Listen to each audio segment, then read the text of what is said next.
Hi friends, welcome back to our channel. இன்றைக்கி என்ன video பார்க்க போகிறீங்கன்னா, சிங்கமுனாரி திருவிழா பார்ட் 2 வீடியோ தான் ஃப்ரெண்ட்ஸ் பார்க்க போகிறீங்க. வாங்க வீடியோக்குள்ளே போகலாம். நம்ம வீடியோ பிடிச்சிருந்துச்சுன்னா லைக் பண்ணி ஷேர் பண்ணி கமெண்ட் பண்ணுங்கள். உங்கள் ஃப்ரெண்ட்ஸ் அண்ட் ஃபேமிலிக்கு ஷேர் பண்ணிக்கோங்க ஃப்ரெண்ட்ஸ். தேரோட்டம் முடிஞ்சதுக்கு அப்புறம் நைட் டைம் ஃப்ரெண்ட்ஸ் நாங்கள் சரி சுற்றி பார்க்கலாம் அப்படின்னு சொல்லிட்டு கோவில் பின்னாடி சைட்லேருந்து வந்தேன் ஃப்ரெண்ட்ஸ். அங்கே நம்ம சென்னை அந்த மாதிரி வச்சுருப்பாங்களே, நம்ம சிங்கமுனாரின்னு சொல்லி போர்டு வச்சுருந்து பெருசாக வச்சுருந்தாங்க. எல்லோரும் ஃபோட்டோஸ் வீடியோஸ்லாம் எடுத்துக்கிட்டாங்க. சரி ரொம்ப க்ரௌடாக இருக்குன்னு நாங்கள் போகலை, அப்படியே பார்த்துட்டு வந்துட்டோம் ஃப்ரெண்ட்ஸ். சரி காளான் பானிபூரி ஏதாச்சும் சாப்பிட்லான்னு சொல்லிட்டு ஆர்டர் பண்ணேன் ஃப்ரெண்ட்ஸ். நான் காளான் தான் ஆர்டர் பண்ணேன். அதுக்கப்புறம் சில்லி ஆர்டர் பண்ணேன். 3 பேருக்குமே காளான் சில்லி எல்லாமே ஆர்டர் பண்ணிவிட்டு சாப்பிட்டுட்டு இருந்தாங்க. எனக்கு சில்லி 65 அது பிடிக்கல. அதனால சரின்ட்டு அவங்கள்ட்ட கொடுத்துட்டு நான் காளான் மட்டும் தான் சாப்பிட்டுட்டு இருந்தேன் ஃப்ரெண்ட்ஸ். நிறைய க்ரௌடாக இருந்துச்சு. ஒன் சைடு காளான் சாப்பிட்டுட்டு இருந்தான். எங்களுக்கு பேக் சைடு ஆடல் மாடல் நடந்துட்டு இருந்துச்சு. இன்னொரு சைடு நாடகம் நடந்துட்டு இருந்துச்சு. இன்னொரு சைடு பாட்டு கச்சேரி எல்லாம் நடந்துட்டு இருந்துச்சு ஃப்ரெண்ட்ஸ்.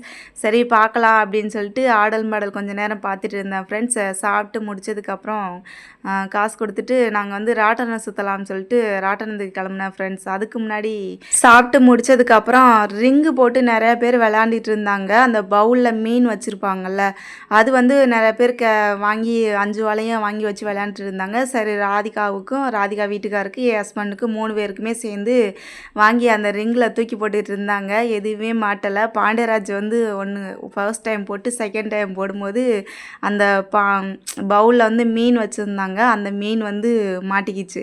சரின்ட்டு அப்புறம் அந்த பவுலோடு தூக்கி கொடுத்தாங்க ஃப்ரெண்ட்ஸ். யாரெல்லாம் இந்த மாதிரி திருவிழாவுக்கு போயிட்டு ரிங்கு வலையை வாங்கி அதில் போட்டு விளையாண்டுருக்கீங்கன்னு சொல்லி கமெண்ட் பாக்ஸில் கமெண்ட் பண்ணுங்கள். அந்த மீன் பவுலில் பாண்டியராஜன் ராதியா கிட்ட மாமா திருவிழாவுக்கு வாங்கி கொடுத்த ஞாபகார்த்தமாக வச்சுக்கன்னு சொல்லி ராதியா வீட்டில் கொடுத்துட்டு வந்தான். நேற்று கூட ஃபோன் போட்டு கேட்டு பார்த்தா ஃப்ரெண்ட்ஸ், மீன் நல்லா தான் இருக்குது, ஒன்றும் ஆகலை அப்படின்னு சொல்லிட்டு இருந்தாங்க. மீனுக்கு தண்ணியெல்லாம் ஃப்ரெஷ்ஷாக மாற்றிருக்காங்க. அந்த பவுலில் அந்த தொட்டிக்கில் வளர்க்குற மீனுக்கு என்ன ஃபுட்டு போட்டால் நல்லா இருக்கும், அந்த மாதிரி ஃபுட்டு தெரிஞ்சால் கொஞ்சம் கமெண்ட் பாக்ஸில் கமெண்ட் பண்ணுங்கள். எங்களுக்கு சரியாக தெரியல என்ன ஃபுட்டு போடுறதுன்னு சொல்லி தெரியல ஃப்ரெண்ட்ஸ். அதுக்கப்புறம் சரின்ட்டு ராதிகாவை ட்ரை பண்ணி பார்த்துச்சு. வளையம் போடும்போது ஒன்றும் விழுகலை. அவங்க வீட்டுக்காரும் போட்டு பார்த்தாரு, அதுவும் தள்ளி தள்ளி போய் விழுந்துச்சு. எந்த ஹிப்ட் பாக்ஸில் எதுலேயுமே போய் விழுகலை. அப்புறம் பாண்டியராஜ் போட்டார் பாருங்க, போய் அந்த வளையத்திலே விழுந்துருச்சா. அதனால் அந்த அக்கா கொஞ்சம் நேரம் வெயிட் பண்ணி பார்த்துட்டு எல்லா வளையத்தையும் போட்டதுக்கப்புறம் எடுத்து கொடுத்துட்டாங்க ஃப்ரெண்ட்ஸ். அதையும் நாங்கள் வாங்கிக்கிட்டு ராட்டனம் சுற்றுறக்காண்டி கிளம்பிட்டோம் ஃப்ரெண்ட்ஸ். பாண்டியராஜ் ராட்டனத்துக்கு வரமாட்டின்ட்டார். சரி அவர்கிட்ட அந்த பவுலில் மீன் தொட்டியை பத்திரமா பார்த்துக்க அப்படின்னு சொல்லிட்டு நாங்கள் அந்த கப்பல் மாதிரி போய் வரும்ல, அந்த ராட்டனத்துக்கு தான் போனோம். ரவுண்டாக சுற்றுற ராட்டனத்துக்கு போனால் ரொம்ப தலை சுற்றிரும் அப்படின்னு சொல்லிட்டு அதுக்கு போகலை ஃப்ரெண்ட்ஸ். அதுக்கப்புறம் கப்பல் மாதிரியே ஒன்று இருக்குல்ல, அந்த இதுக்கு தான் போனேன் ஃப்ரெண்ட்ஸ். பாருங்கள் உள்ள மீன் இருக்குது, ஒயிட் கலர் மீன் இது பார்க்கவே சூப்பராக இருந்துச்சு பவுலுக்குள்ளே. சிங்கமுனரி திருவிழான்னு சொல்கிறேனே, சாமி பேர் என்னம்மான்னு கேட்டிருப்பீங்க. சாமி பேர் சேவுக பெருமாள் ஐயனார் திரு தேரோட்டம் ஃப்ரெண்ட்ஸ். அந்த கோவிலுக்கு கன்றுக்குட்டி தான் நிறையா நேர்த்தி கடனை வாங்கி விடுவாங்களாம்.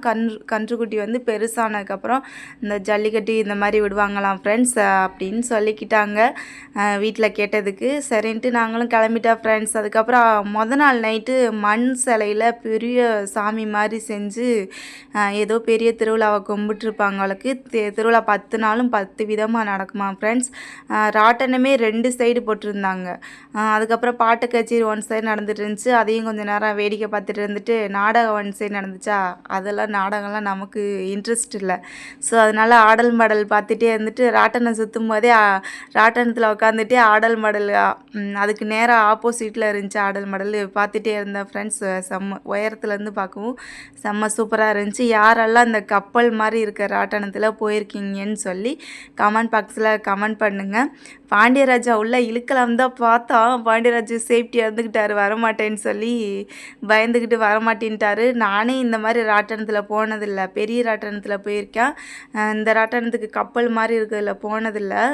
சரி ஃபர்ஸ்ட் டைம் ராதிகா வான்னு கூப்பிட்டுக்கிட்டு இருந்தனால சரி போகலான்ட்டு போனேன் ஃப்ரெண்ட்ஸ். போனதுக்கு வச்சு செஞ்சுட்டாங்கங்கிற மாதிரி ஜாலியாகவும் இருந்துச்சு, இருந்தாலும் கொஞ்சம் பயமாகவும் இருந்துச்சு. அந்த மாதிரி இருந்துச்சு ஃப்ரெண்ட்ஸ். நீங்களாம் உங்கள் எக்ஸ்பீரியன்ஸ் இந்த மாதிரி ராட்டனத்தில் போனது இருந்தால் கமெண்ட் பாக்ஸில் கமெண்ட் பண்ணுங்கள். சரின்ட்டு மீன் தொட்டியை பாண்டியராஜிட்ட கொடுத்துட்டு நாங்களாம் கிளம்பிட்டேன் ஃப்ரெண்ட்ஸ். அங்கே இருக்கவங்களாம் ஜெம்ம ஜாலியாக அம்பிட்டு ஒரே கற்று தான் கற்றுன்னு கற்றுருந்தாங்க. ஆடல் பாடல் நடந்துட்டு இருந்தனால அந்த சவுண்டு பாட்டு சவுண்டு கேட்டதுனால நான் வந்து வாய்ஸ் ஓவர் கொடுத்துட்ருக்கேன். நான் வந்து வீடியோ எடுத்துகிட்ருக்கேன். ராதிகா கொஞ்சம் தள்ளி இருந்து டாட்டா காட்ட சொன்னால் ராதிகாவும் என் பின்னாடியே வந்து ஹாய் சொல்லிகிட்ருக்கு ஃப்ரெண்ட்ஸ். அதுக்கப்புறம் பின்னாடி வீடியோ எடுக்கிறதுக்கு அப்போ தான் தெரியும் அப்படின்னு சொல்லிட்டு வீடியோ எடுத்துகிட்டு இருந்தேன் ஃப்ரெண்ட்ஸ். இதுக்கு ஆப்போசிட்டில் தான் அங்கே ஸ்டேஜ் தெரியுதா, அங்கே தான் ஆடல் பாடல் நடந்துட்டு இருந்துச்சு. எங்கள் ராட்டனத்துக்கு இந்த ராட்டனத்துக்கு பக்கத்துலேயே அந்த பெரிய ரவுண்டு ராட்டனம் இருக்கும்ல, அதுவும் இருந்துட்டு இருந்துச்சு ஃப்ரெண்ட்ஸ். நாங்கள் உட்காந்துட்டு செம்ம ஜாலியாக என்ஜாய் பண்ணிகிட்டு இருந்தேன். பின்னாடி இருந்த பசங்களும் அவங்களும் அதுக்கு மேலே பயங்கரமாக கத்திட்டு இருந்தாங்க. சரின்ட்டு ராட்டனம் சுற்றும் போது இன்னும் நிறைய பேர் க்ரௌடு வந்துட்டாங்க. நாங்கள் க்ரௌடு வந்ததுக்கப்புறம் வீடியோ எடுக்கலை. நிறையா பேர் வந்திருந்தனால சரி ராட்டனம் சுற்றிட்டு இருக்கும்போது செல்லுது கீழே விட்டுருவேணும் என்னமோன்னு சொல்லிட்டு வீடியோ எடுக்கலை. ராட்டனம் சுற்றினதுக்கப்புறம் நாங்கள் கீழே இறங்கி வந்துட்டேன் ஃப்ரெண்ட்ஸ். ஓகே ஃப்ரெண்ட்ஸ், சரி வளையல் வாங்கலாம்னு சொல்லிட்டு வளையல் கடையில் தான் சுற்றிட்டு இருந்தான். சரின்ட்டு பார்த்துட்டே இருந்தான். ஒரு கடையிலையும் வளையல் பிடிச்ச மாதிரி இல்லையா, அதனால சரி வீடியோ மட்டும் எடுத்துகிட்டு வருவோம் அப்படின்னு சொல்லி வீடியோ மட்டும் எடுத்துகிட்டு இருக்கேன் ஃப்ரெண்ட்ஸ். நீங்களாம் திருவிழாக்கு சிங்கமுனார் திருவிழாக்கு யார் யார் போயிருந்தீங்க, சிங்கமுனார்லேருந்து யார் யார் இந்த வீடியோ பார்த்துட்ருக்கீங்கன்னு சொல்லி கமெண்ட் பாக்ஸில் கமெண்ட் பண்ணுங்கள். இந்த இடத்துல வந்து செந்தில் ராஜலட்சுமி அவங்க வந்து பாட்டு கச்சேரிக்கு அந்த ஸ்டேஜில் உட்காந்துருக்காங்க பாருங்கள். Blue colour sari blue colour shirt போட்டு உட்காந்துருக்காங்க. அவங்க வந்திருந்தாங்க, பாட்டு கச்சேரி வச்சுருந்தாங்க ஃப்ரெண்ட்ஸ். செம்மையாக இருந்துச்சு. அவங்க பாடும்போது நான் வீடியோ எடுக்கலை. அப்போ அவங்க பாட ஒரு டான்ஸ் ஆடுவாங்கள்ல, அந்த மாதிரி ஆடிட்டு இருந்தாங்க ஃப்ரெண்ட்ஸ். இதுவும் நல்லா இருந்துச்சு. அப்புறம் பட்டர்ஃப்ளை மாதிரி வச்சு டான்ஸ் ஆடினாங்க, அதுவும் நல்லா இருந்துச்சு. அந்த எந்திரிச்சு வர்றாங்க நிற்கிறாங்களே அவங்க தான் ராஜலக்ஷ்மி அக்கா, பக்கத்தில் இருக்குது செந்தில் அண்ணா. சரின்ட்டு நாங்கள் கொஞ்சம் நேரம் பார்த்துட்டு இருந்துட்டு ரொம்ப க்ரௌடாக இருக்குதுன்னு சொல்லி வீட்டுக்கு கிளம்பிட்டேன் ஃப்ரெண்ட்ஸ். அப்பா அம்மா வந்து வரும்போதே எனக்கு மாங்காயை கொண்டு வந்திருந்தாங்க ஃப்ரெண்ட்ஸ். அது வந்து காயாக தான் கொண்டு வந்திருந்தாங்க. ஒன்று ஒன்றா பழுத்துக்கிறோம் அப்படின்னு சொல்லிட்டு நானும் எடுத்து சரி வீடியோ எடுக்கலாம் அப்படின்னு சொல்லி வீடியோ எடுத்துகிட்டு இருக்கேன் ஃப்ரெண்ட்ஸ். ஒரே ஒரு காய் மட்டும் பழமாக இருந்துச்சு. சரின்ட்டு அதையும் அன்றைக்கே சாப்பிட்டுட்டேன். அப்புறம் பங்கனவல்லின்னு சொல்லி அந்த பழம் மட்டும் ஒரு பழம் கொண்டு வந்திருந்தாங்க. அதுக்கப்புறம் நாங்கள் திருவிழா முடிஞ்சுட்டு எங்கள் வீட்டுக்கு வந்துட்டோம். பாண்டியர் ஊரில் வந்து மழை ஓவராக பெஞ்சிட்டு இருந்தனால வாழை மரமெல்லாம் கீழே விழுந்துருச்சு. இந்த தார் வந்து பெரிய தாராக இருந்துச்சு ஃப்ரெண்ட்ஸ். அதனால சரி அத்தா வீட்டில் எடுத்து கொண்டாந்து வைக்கிறேன், பழுத்துக்கட்டும், ஊருக்கு போகையில் எடுத்துகிட்டு போங்கன்னு சொல்லிட்டு இருந்தாங்க. நான் சரின்ட்டு நாங்களும் சரி எடுத்து வைங்க அப்படின்னு சொல்லி சொன்னேன் ஃப்ரெண்ட்ஸ். அதனால் கொண்டு வந்து காட்டிலேருந்து வீட்டில் கொண்டாந்து வச்சுருந்தாங்க. சரின்ட்டு நானும் தொட்டு பார்த்தேன். பழம் வந்து அரை பழமாக இருந்துச்சு ஃப்ரெண்ட்ஸ். அதுக்கப்புறம் அத்தையும் என் வீட்டுக்கார் வந்து என் நாத்தனார் வீட்டுக்கு போயிட்டு வர்ற வழியில் வந்து ஈச்சம்பழம் வந்து ஈச்சம்பழத்தில் வந்து பழம் நிறையா இருந்துச்சு. அந்த பழத்தையும் பறிச்சுட்டு வந்திருந்தாங்க ஃப்ரெண்ட்ஸ். இது சாப்பிட்றதுக்கு டேஸ்ட்டாக தான் இருந்துச்சு. பேரிச்சம்பழம் சாப்பிட்ற மாதிரி அந்த டேஸ்ட்டில் தான் இருந்துச்சு.